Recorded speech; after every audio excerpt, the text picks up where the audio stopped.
बिस्मिल्लाहिर्रहमानिर्रहीम। अस्सलाम वालेकुम। आज मैं आपके साथ पकोड़े की रेसिपी शेयर करूंगी। यहाँ पे मैंने एक नॉर्मल साइज़ का प्याज लिया है। देखें, इसको मैंने स्लाइसिस में काट लिया है। एक नॉर्मल मैंने आलू लिया है। ये देखें, आलू को भी मैंने इस तरह धो के स्लाइसिस में काट लिया है। ये मैं ऐड करूँगी।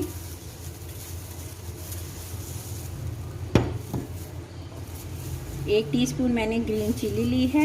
इसको मैंने इस तरह काट लिया है स्लाइसिस में, छोटा छोटा सा बारीक बारीक आमलेट की तरह। ये जाएगा इसके अंदर।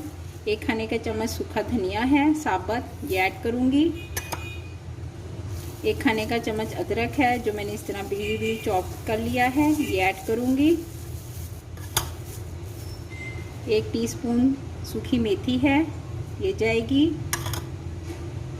एक टीस्पून ज़ीरा है, इसको ऐड करूँगी। धनिया है एक प्याली, ये अंदर जाएगा।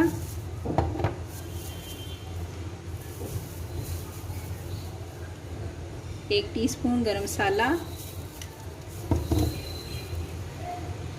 हाफ टी स्पून हल्दी,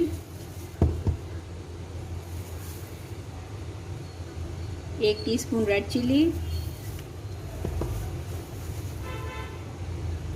एक टेबलस्पून नमक, एक प्याली मैंने बेसन लिया है, ये ऐड करूँगी मैं। अभी मैं हाफ डालूँगी ताकि, क्योंकि मुझे मिक्सचर को गाढ़ा रखना है, पतला बिल्कुल भी नहीं करना।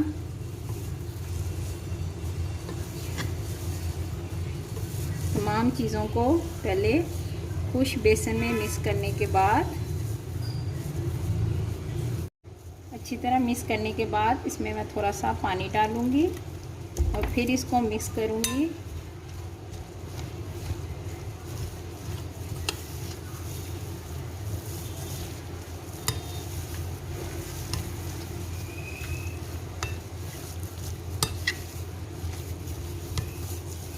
अब ये जो बाकी बेसन मेरा बच गया था वो ऐड करूँगी।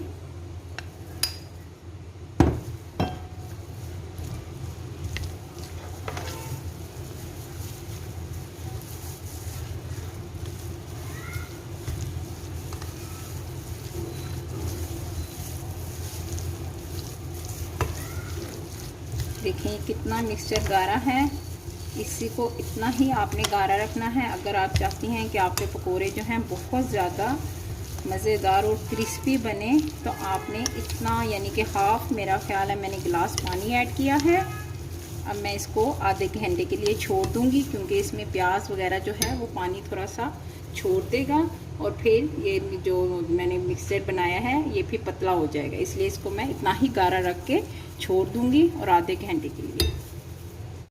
देखिए मिक्सचर जो है आधे घंटे के बाद और थोड़ा सा नरम हो गया है। अब यहाँ आपने इस कंडीशन में या तो आप थोड़ा सा ज़ुबान पे लगा के चेक कर सकते हैं कि इसमें नमक मिर्च ठीक है, या आप एक पकोड़ा फ्राई करके नमक मिर्च जो है वो चेक कर लें। अगर आपको फ़ील हो कि इसमें थोड़े कुछ ज़्यादा हो गया है तो आपने मज़ीद 1 से 2 चम्मच बेसन ऐड कर लें, और अगर कमी है तो और ऐड कर लें। ओके, चलें अब हम एक पहले पकोड़े को फ्राई करते हैं।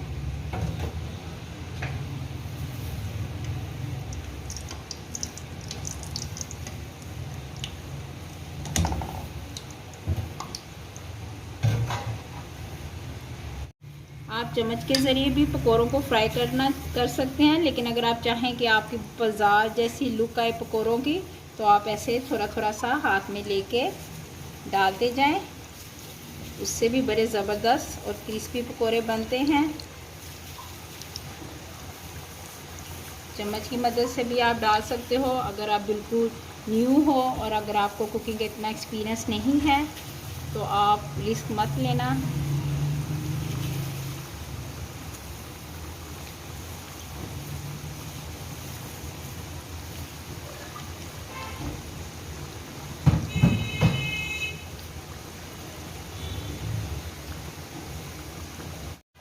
जब दोनों तरफ से सुर्ख हो जाएं तो आप चूल्हे को कर दें ऑफ और इनको बाहर निकाल लें।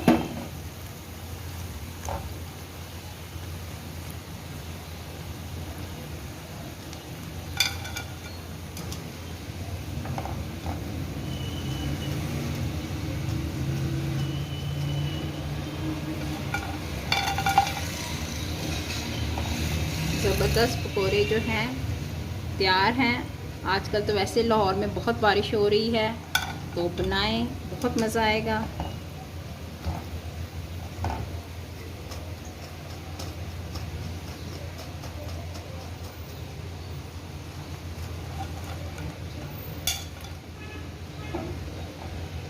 मज़ेदार पकौड़े रेसिपी तैयार है। अगर आपको अच्छे लगें और ज़रूर ट्राई करें एक दफ़ा, और वीडियो अगर पसंद आए तो लाइक करें, शेयर करें, कमेंट्स करें, सब्सक्राइब करें। Okay, thank you so much. अल्लाह हाफिज़।